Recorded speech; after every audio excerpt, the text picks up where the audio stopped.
A campanha Janeiro Branco visa conscientizar a população sobre a importância de cuidar da saúde mental e emocional. E sobre isso a gente conversa com o psicólogo Theo Borges, o qual já dou meu bom dia e seja bem-vindo ao Jornal Manaíra. Bom dia, pessoal. É um prazer estar aqui falando sobre saúde mental, né? Um tema que tão importante, que tem surgido, né? Na verdade, tem ganhado relevância novamente.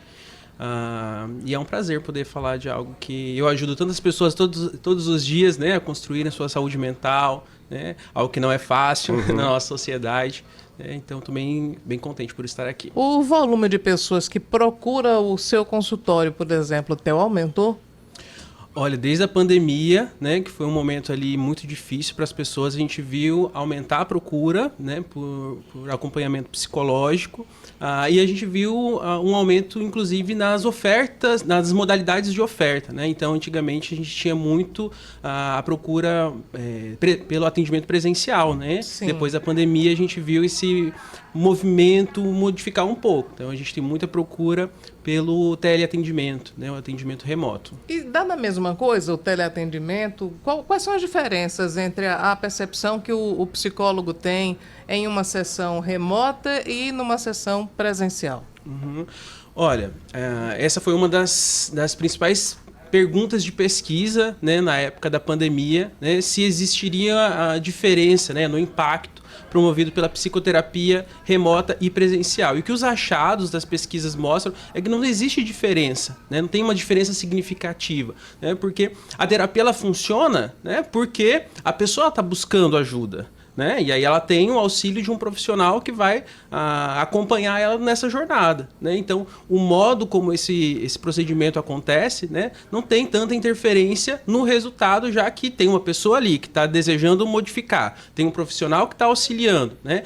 Tem um acompanhamento, tem essa pessoa colocando em prática aquilo que é trabalho na terapia, né? Eu costumo dizer que o momento da terapia, inclusive, ele é o menor dos momentos do processo terapêutico, né? São só 50 minutos que o paciente fica, né, em contato com o profissional. A terapia, de fato, ela acontece quando a gente desliga a câmera, quando a gente fecha a porta do consultório e a pessoa vai viver a vida real, né? E aí ela vai tentar colocar em prática aquilo que foi conversado na terapia, né? Então, o processo terapêutico, né, ele é muito maior, né, do que aqueles minutos ali reservados para a psicoterapia, né?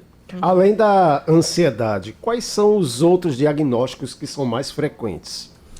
Olha, aí você fala uma palavra que é muito significativa, que é diagnóstico, né? A gente não procura ajuda, né, só porque a gente tem uma psicopatologia, né, um transtorno mental, por exemplo, né? A gente procura terapia porque lidar com a vida é difícil, né? Lidar com os desafios da vida é complicado, né? A gente busca ajuda quando a gente está passando por alguma dificuldade, né? Por algum adoecimento. E nem todo adoecimento, nem todo sofrimento psicológico chega a se configurar num transtorno mental, né? Então, uma psicopatologia, né? Mas a gente viu crescendo muito os transtornos de ansiedade, né? Então, são mais de um transtorno de ansiedade, né? A gente tem a ansiedade social, por exemplo, né?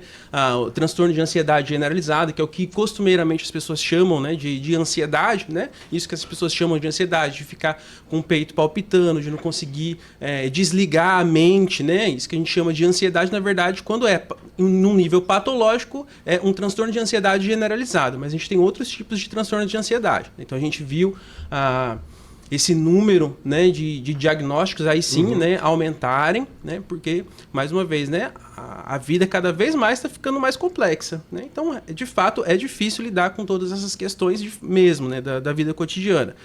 A gente viu um número grande, né, de quadros depressivos, né, mais uma vez, lidar com as transformações, né, do mundo social também é desafiador, né? E se a gente não tem uma base, né, se a gente não tem uma estrutura sólida, as dificuldades vão se apresentar e a gente não vai conseguir se reerguer, né? Então a gente vê esses quadros depressivos aumentarem muito e serem diagnosticados de fato como um transtorno depressivo maior, né? Que é como a gente nomenclatura, né, o que a gente chama de depressão, né? E por que eu estou falando assim da gente nomenclatura? Porque a ansiedade ela é uma emoção, né? Todo mundo sente ansiedade, né? Nunca vai chegar um momento que a gente não vai mais sentir ansiedade, né? Só que tem um ponto em que ela sai do controle, Exatamente, né? E por isso que é importante campanhas como o Janeiro Branco, né? Que trazem a ideia da gente cuidar da nossa saúde mental, né? De forma global, né? Então, entendendo, por exemplo, né, que as emoções elas são mensagens do nosso organismo, né? Dizendo, olha, vamos prestar atenção, né? Tem alguma coisa acontecendo aqui, né? Então, todas as emoções, então a ansiedade, a raiva, a tristeza, são emoções naturais, a gente vai vivenciar elas, né? A ideia é a gente saber o que a gente faz com ela, né? Que é sentir. Né? A gente tem que ter espaço para a gente sentir as nossas emoções. Até porque todas elas são passageiras. Né? A gente não tem uma emoção que vai durar de forma permanente. E aí fica o recado, né, para a gente prestar atenção. Né? Poxa, se eu tenho uma emoção que ela está durando muito tempo, então talvez ela esteja desregulada. Então é o caso, por exemplo, da ansiedade. A ansiedade ela serve para nos alertar sobre alguma ameaça, sobre algum perigo.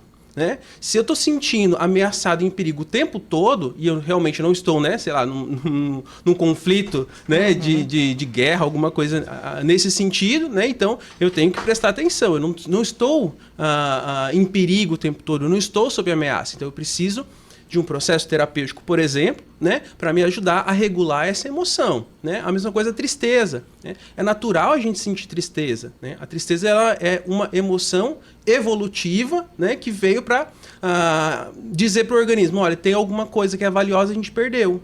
Né? Então a gente precisa recuperar, né, isso que foi valioso que nós perdemos. Pode ser uma relação social, pode ser alguma coisa que a gente considerava como algo valioso, né? Então, a gente tem que sentir a nossa tristeza.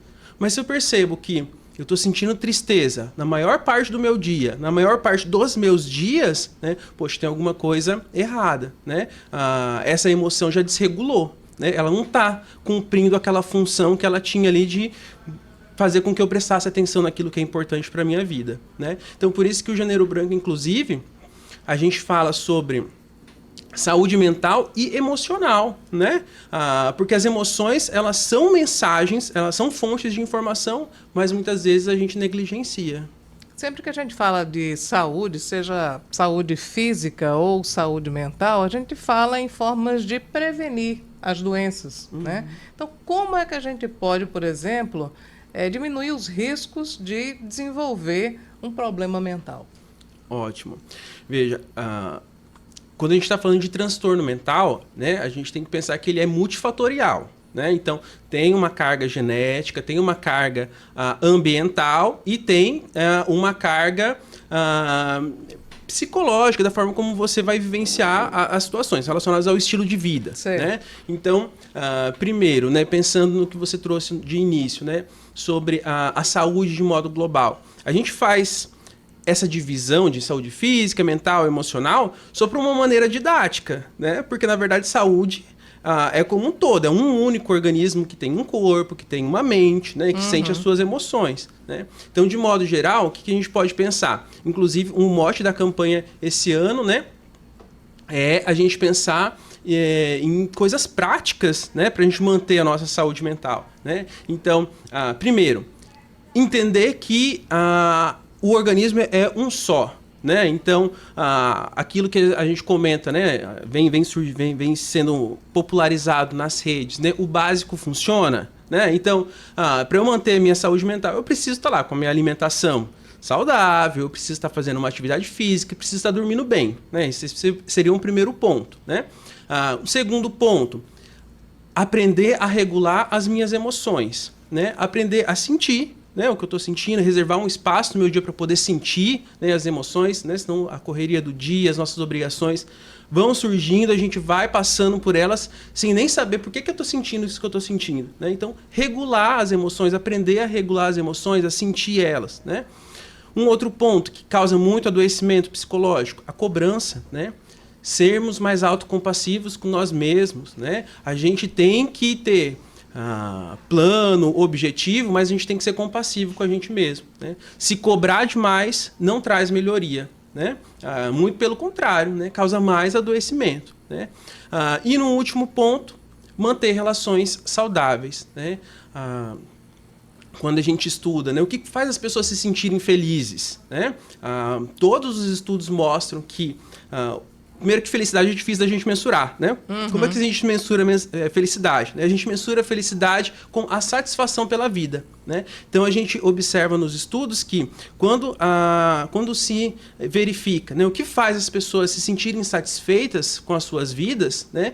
Um dos fatores mais preponderantes são as relações sociais, né? Então, ter boas relações, ter com quem compartilhar a sua vida, os seus dias, momentos de lazer, até mesmo as suas dificuldades, né? Isso traz alegria, né? Isso traz satisfação com a vida. Então, acho que esses 4 componentes ali previnem não só transtornos mentais, né? Mas o adoecimento e o sofrimento psicológico.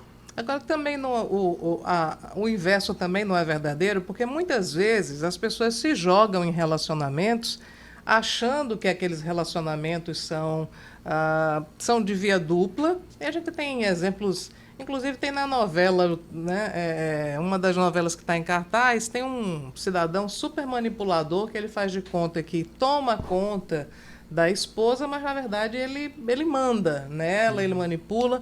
E muitas vezes a gente também não se deixa manipular em nome de ter um relacionamento e, no fim das contas, aquele relacionamento é tóxico e faz mal à saúde. Muito, muito interessante esse tópico que você traz, né? Acho que a gente pode entrar um pouco mais nesse relacionamento íntimo, afetivo, né? Mas quando eu falo em relações sociais saudáveis, estou falando de relações como um todo, né? Ter amizade, né? A parte familiar é muito importante, né? Você ter ali a ideia de suporte, né? A ideia de que eu vou ser suportado, né? Eu vou ter uma estrutura, eu vou ter uma base, eu vou ter um apoio. Eu não estou só. Eu não estou só, né?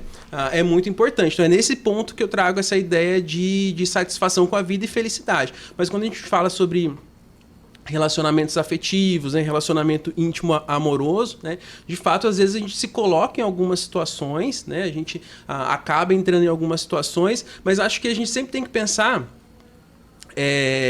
em não deixar de vivenciar coisas por medo da frustração, porque isso também é algo verdadeiro, né? Às vezes as pessoas até falam, eu não vou criar expectativa, né? Mas se a gente não criar expectativa, a gente não sai da cama, né? A gente tem que criar expectativa. O que a gente precisa trabalhar é a nossa capacidade de lidar com a frustração, né? Porque relacionamentos podem nos frustrar, né? A gente pode se decepcionar com as pessoas. Sim. Até porque muito provavelmente a gente já decepcionou outras pessoas também, né? Porque a gente não corresponde com a expectativa do outro, né? E a ideia é essa, né? Eu vou me relacionar, eu vou me jogar, né? eu vou experimentar, né? Vivenciar, né? o que está ali oportunizado para mim, e se eu me frustrar, eu vou me recuperar, né? Porque eu já passei por outras situações, porque eu tenho propósitos, né? Porque eu quero viver uma vida que tenha um significado, né? E não temer se relacionar com as pessoas.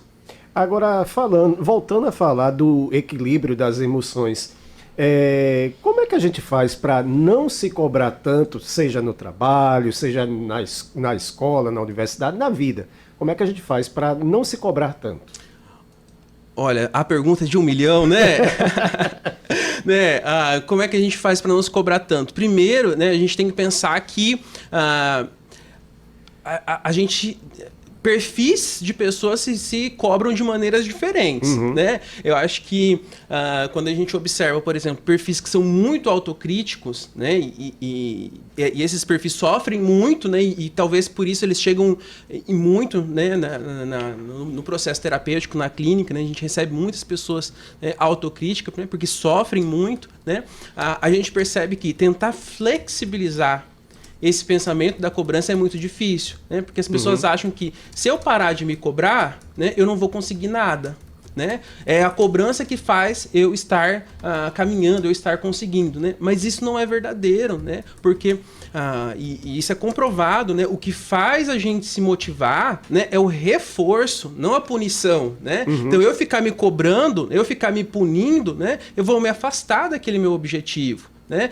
Pelo contrário, eu deveria me motivar. Como é que eu me motivo, então? Eu me motivo lembrando, né, das minhas capacidades, né? Então aí entra o autoconhecimento, por isso que a terapia ela é muito importante, né, para quem é muito autocrítico, né? relembrar da minha história, reconhecer a minha história, né? Lembrar daquilo que eu já passei, né? Aonde eu consegui chegar, né? Isso é muito importante, facilita também esse processo de se cobrar menos, né? Eu acho que a gente deve buscar esse equilíbrio, né, e tentar ser mais autocompassivo, né? Porque, veja, estou falando sobre autocobrança, né, mas não quero que a gente imagine aqui que a gente não vai traçar objetivos, traçar planos. Não é isso, né? Mas muitas vezes a gente é cruel com a gente mesmo, né? E aí tem uma área da psicologia chamada autocompaixão, né? Esse termo no português não fica tão interessante porque compaixão parece que é piedade, né? Mas não é isso, né? Tá muito mais próximo da autocompreensão, talvez, né?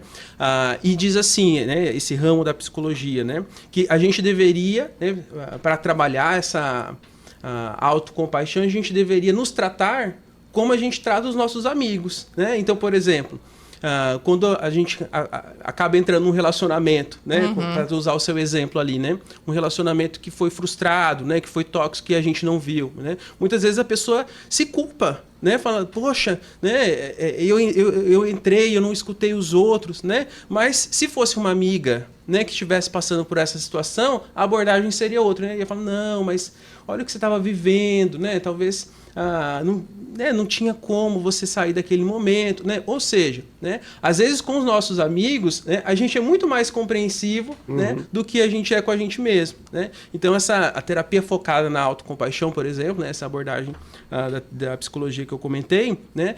Trabalha a ideia de vamos nos tratar como a gente trataria o nosso amigo. Vamos ser a gente, né? Os nossos melhores amigos, né? Acho que é uma prática interessante e não é fácil, né? Não é fácil mudar padrões, talvez muito enraizados, né? Já há alguns anos que as autoridades ligadas ao trabalho, Ministério Público do Trabalho, Justiça do Trabalho, divulgam números de afastamentos de trabalhadores e hoje em dia as causas ligadas à saúde mental estão entre as principais causas de afastamento do trabalho. Então, eu queria que você falasse um pouco também, estávamos aqui abordando o fato da nossa tentativa de sermos mais autocompassivos. Mas muitas vezes os ambientes que nós frequentamos não são nada compassivos com os trabalhadores, por exemplo. Então, como lidar com esse tipo de situação da qual muita gente não consegue escapar porque precisa trabalhar, precisa do salário no fim do mês? E aí a gente está falando de duas pontas, né?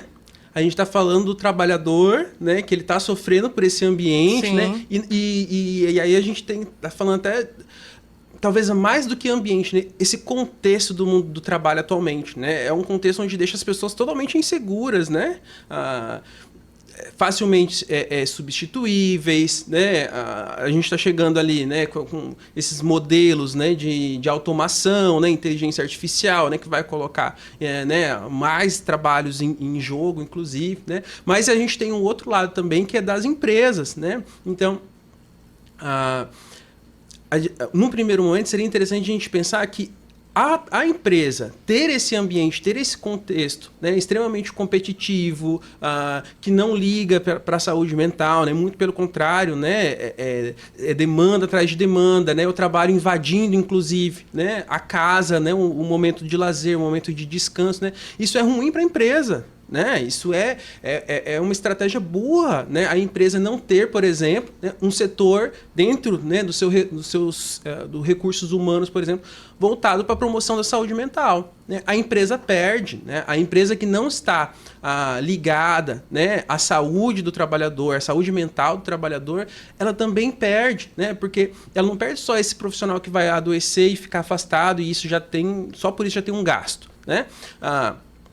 Mas ela perde em ter que treinar novos colaboradores, né? Todo esse processo de capital mesmo, capital mental, né, do trabalho que os trabalhadores, né, trazem, né, para a empresa. Né? Então, realmente é bem complexo. Né? Há pouco tempo a gente discutia, por exemplo, né, aquele fim da escala 6x1. Né?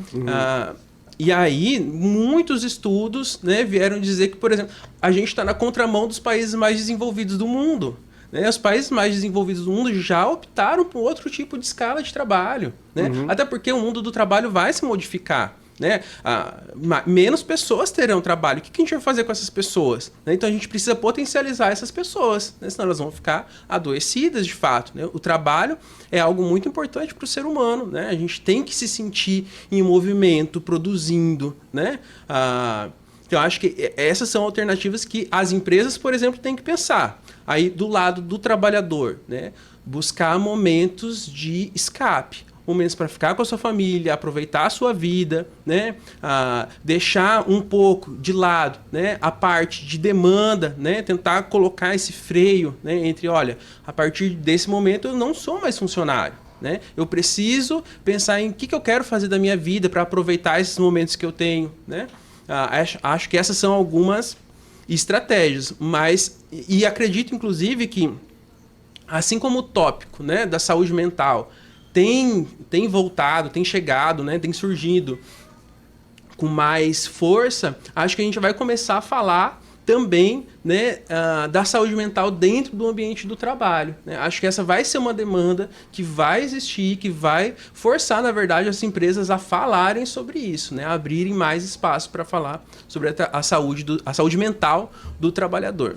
Agora, existe uma sazonalidade no caso do adoecimento, no adoecimento mental, digo porque a gente nota que, inclusive, que o período de fim de ano para começo do ano, a gente nota que tem um aumento maior de casos.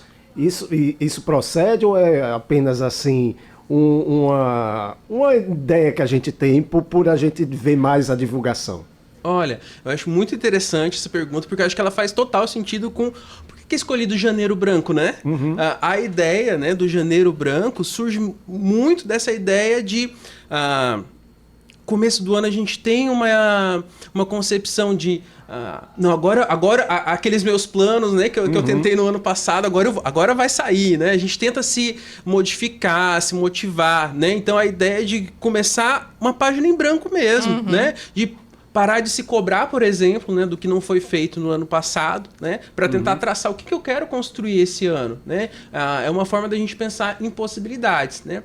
Acho que talvez possa existir, não vi, por exemplo, um estudo sobre essa sazonalidade, né? A gente tem de outros países, por exemplo, uma sazonalidade de alguns sintomas deprimidos. Então, por exemplo, na Europa, tem muitos dados de quando começa o inverno, né, as pessoas apresentam mais quadros deprimidos. Não necessariamente uma depressão, um transtorno depressivo maior, mas elas se sentem mais deprimidas, né, e faz todo sentido, né? Frio, você vê menos pessoas, né?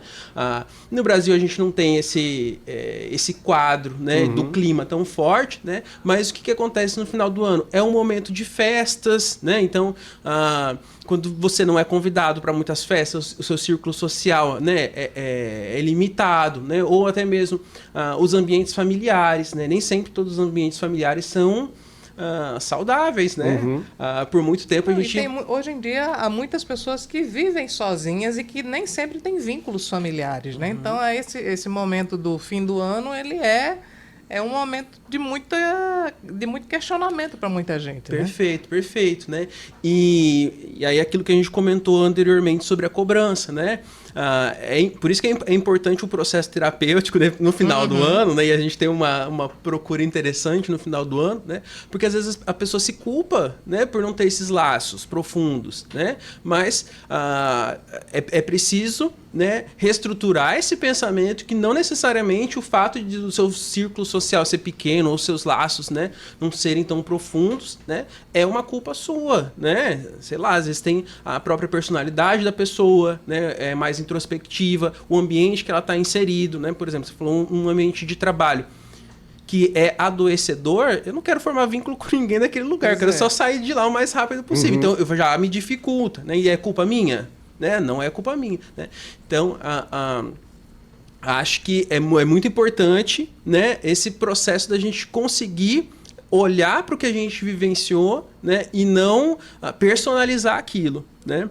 Eu comentei há pouco tempo atrás que já há alguns anos eu tento finalizar a última sessão do ano com os meus pacientes fazendo uma retrospectiva do ano, né? acho que é muito importante, ao longo desses anos tem se mostrado bem, bem importante. E aí no ano passado, só 2 pessoas eu não consegui fazer a retrospectiva do ano, né? Tinha outras demandas naquele momento, a gente não fez a retrospectiva. E aí foi engraçado que passou uns dias, que uma dessas pessoas, né, passou alguns dias que a gente tinha finalizado a sessão e ela me mandou um meme no Instagram, né, que o meme era mais ou menos assim, mais um ano que eu não consegui ir pra academia, eu não consegui fazer isso, eu não consegui fazer aquilo, né. Aí eu brinquei com ela, falei assim, olha, tá vendo que fez falta a gente não fazer a nossa retrospectiva? Porque teve um monte de coisa que você conseguiu fazer, né? Só o fato de você ter sobrevivido 12 meses já é muita coisa, né? Ter conseguido vivenciar 12 meses já é muita coisa, né? Mas ela só tinha pontuado, né, no meme, na brincadeira, enfim, né, o que ela não tinha feito, né? Aí eu brinquei com ela, falei assim, ó, agora um exercício de casa. Eu quero que você faça uma lista de tudo que você conseguiu fazer, né, pra gente conversar quando você voltar, né? Uma vez eu ouvi dizer que o cérebro é preguiçoso e que ele fica focado naquilo que não deu certo. Ele fica remoendo as coisas que não deram certo. Procede isso? Preguiçoso? Não sei. O que a gente tá... Vamos julgar o nosso cérebro precioso, né? Mas, de fato, o nosso cérebro, o nosso organismo como um todo evoluiu pra gente gastar o mínimo de energia possível, né? Né? É uma técnica evolutiva para a gente conseguir existindo e guardar energia para momentos que fossem importantes, né? Essa é a nossa herança biológica, genética, né? Mas aí pensando um pouco no que seria esse regurgitar as emoções, né? Por que a gente tem esse processo ruminativo, né? A ruminação também é um processo evolutivo, né? Qual que era a ideia, né, da seleção natural, né? Se o organismo, né, ele ficar relembrando o que aconteceu, o que deu de errado, talvez ele aprenda, né? E na próxima experiência ele acerte, né?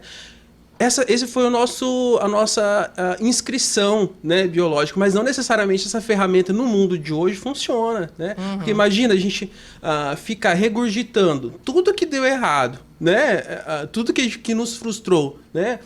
Durante o dia, durante a semana, durante o ano, né? A gente paralisa.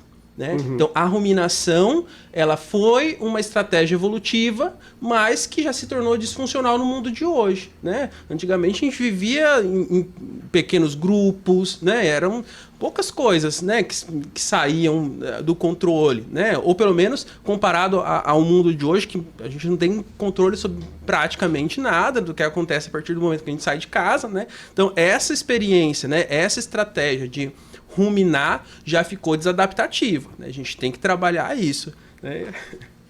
Em relação a crianças e adolescentes, a gente há algumas décadas não se falava em problemas de saúde mental entre crianças e adolescentes. E hoje é um assunto muito, muito em voga. Isso sempre existiu ou é uma criação dos novos tempos, da modernidade? Eu acho que tem as duas coisas, Cláudia.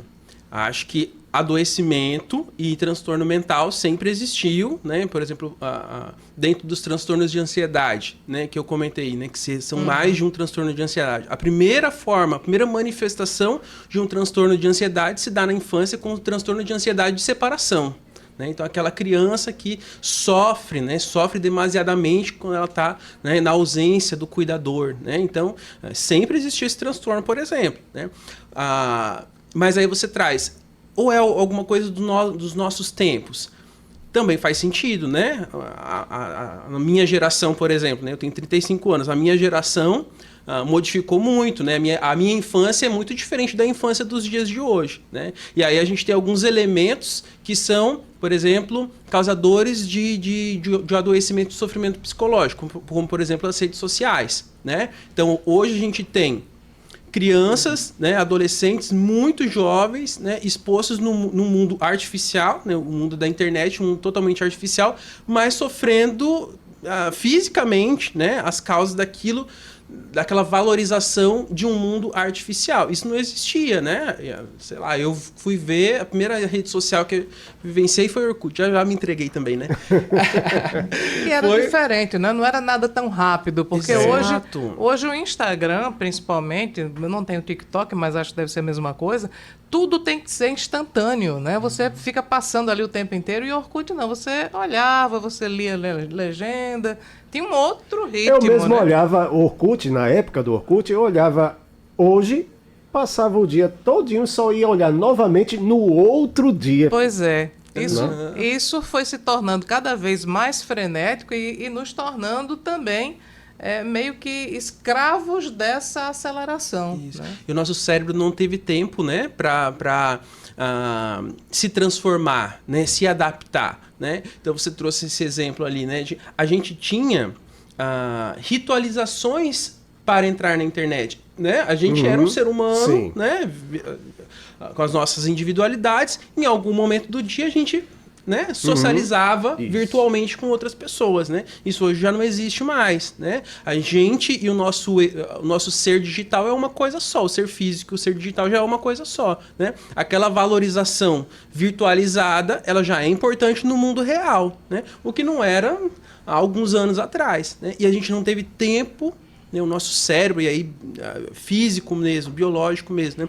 A gente não teve tempo para essa transformação, para essa adaptação acontecer, né? Então, por isso que o nosso cérebro está sofrendo, o cérebro das nossas crianças estão sofrendo, né? Isso é só um fragmento, porque na verdade eu estava aqui lembrando que quando eu era criança, a gente lia o jornal impresso, e, ok. E daí você, no máximo, assistia o jornal no fim da tarde e estava informado. Hoje não, hoje você tem que se informar o tempo inteiro, tem que olhar o celular, tem Hoje que... você comenta uma coisa, não, eu vou ver se é verdade. Aí vai, corre pra olhar Pois se. é, e ainda tem um monte de fake news que chegam. É. Tudo mudou e tudo ficou muito mais rápido, tudo ficou muito frenético, né?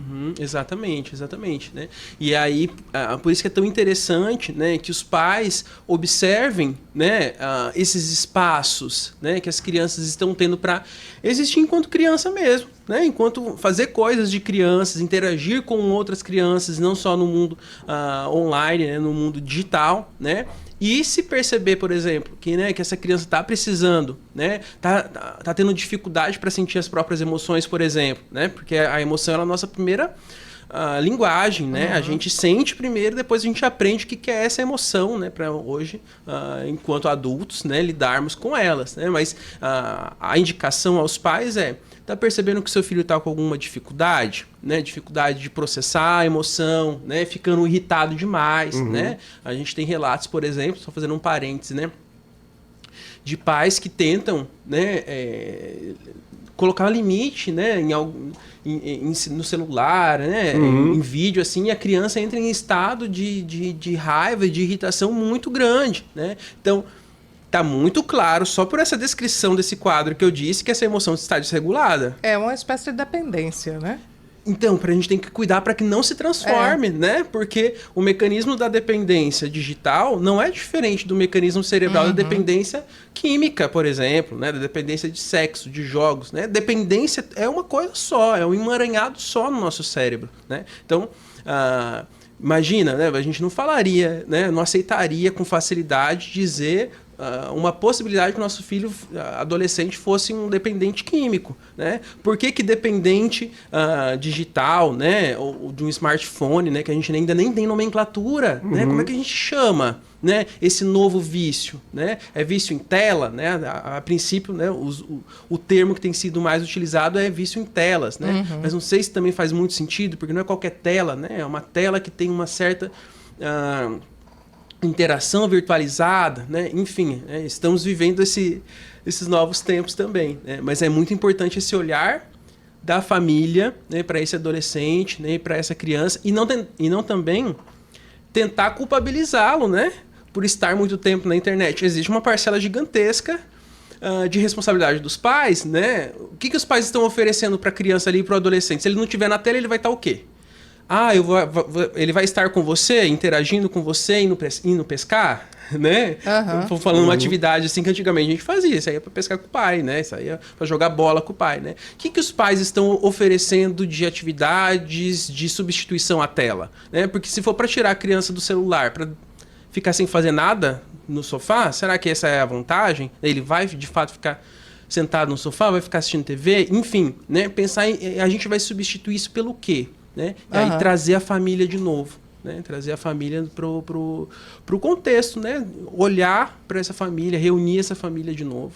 Ok. Theo Borges, psicólogo, muito obrigada por estar conosco e fazer essas reflexões aqui no Jornal Manaíra. Eu que agradeço o convite, gente.